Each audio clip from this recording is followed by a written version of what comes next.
can't imagine it is a coincidence, and it reminds me, guys, of the Omar Mateen wife who had been tracked by authorities and surveilled by authorities down in Orlando, and then we never hear anything about her. You know, she drove Mateen to that Orlando club. Yep. He carnage and everything that happened there, and then we hear she's being surveilled. Then we just don't hear anything else about it. So all of this is so disconcerting on so many levels. But the one thing we know is that we are not able, apparently, to stop these homegrown terrorists from wreaking havoc upon our society. We are not able to do it. Let's admit it.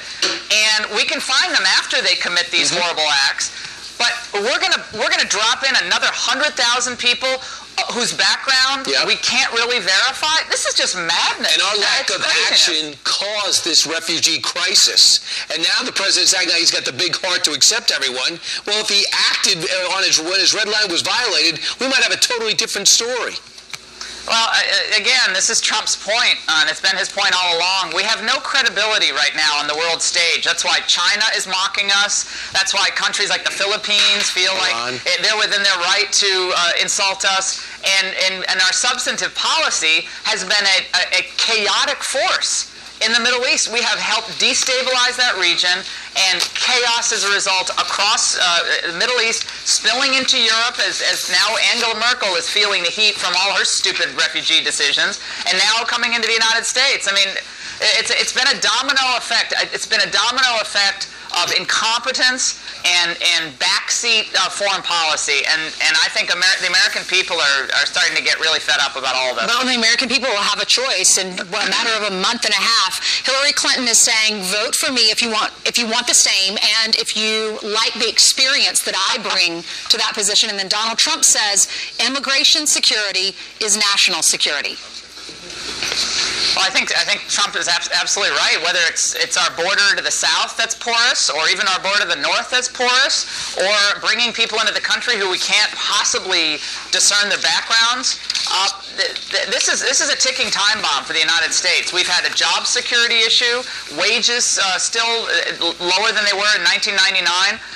And now another variable in an already very chaotic domestic situation in this country, and more of the same. I mean, everyone can see what the same is. Hillary yesterday on the tarmac guys in Westchester, she said, well, she's had experience sitting in the Situation Room and being part of the strategy to go after the terrorists. First of all, she wasn't in the Situation Room on the night of Benghazi. We don't really, I guess she was at home, or I don't know what she was doing.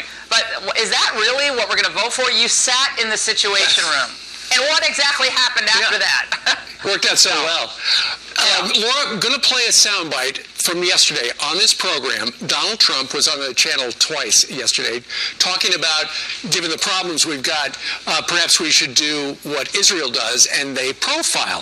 See if you can hear him say racial profiling, because somebody at CNN heard that, even though it doesn't exist. Here's the soundbite.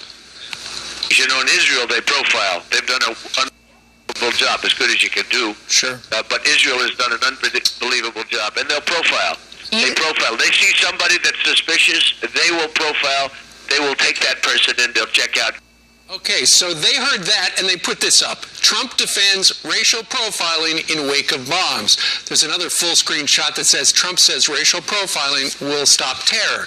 This is just a couple of days after CNN very handily heard Hillary Clinton refer to the New York and New Jersey bombings, but they trimmed her saying that so that they could attack him for calling it a bomb before he was notified by the authorities. What are they doing over at CNN? Well, I think it's beyond dispute now that CNN is essentially operating as a Clinton super PAC.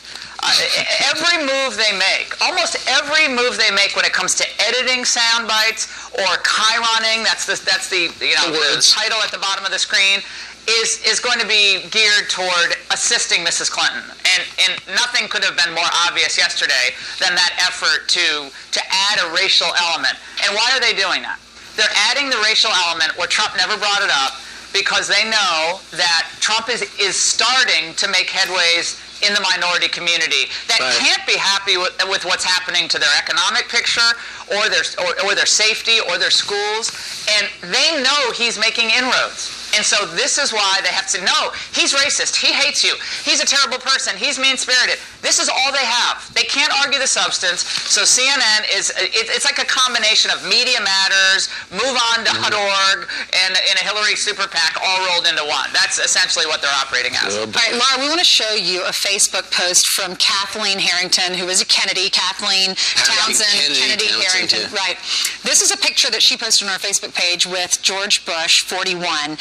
And she wrote, the caption is, "The president told me he's voting for Hillary." Well, we know, the establishment doesn't like Donald Trump. What do you think about Yeah. that? All of a sudden, the Bush people come back and say, this Jim McCracken says George W. Bush will vote this year. It's not clear anyone was there to verify this. Still checking.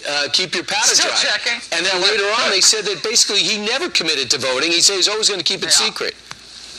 Well, I don't know. Who knows what the case is? I mean, President Bush is well into his 90s. I mean, he's had some health issues. I mean, I don't know what to make of that. But one thing we do know is that on major issues involving trade and immigration, the pillars of the Trump campaign, the Bushes are much closer to the Clinton worldview than they are to the Trump and, I think, conservative working class American worldview. So that doesn't really surprise me. I had an old joke a couple years ago, Clush 2016, what difference does it make involving Jeb and Hillary? Because just on a whole host of issues, they agree. So that wouldn't actually surprise me if they did vote for Hillary.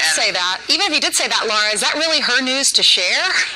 Well, That's I think Facebook, that, baby. again, I'm they sure see he was this all. upset about Yeah, guys, they see this all beginning to slip away over the next several weeks. The next 4 or 5 weeks, we're going to see this campaign and the efforts to I think, resuscitate a sagging Hillary campaign. We're going to see the most incredible assertions made. We're going to see the race issue come to the fore. It's going to be blindingly obvious how desperate they are to hold on to power, and it looks like it's slipping away, and they're going to get more desperate. I think this might be another example of that. Sure, all the battleground states now are tied. All right, Laura, thank you very much. We know you got to go do your radio show and edit Life Set, so have a wonderful Tuesday. Thanks, guys. Take care.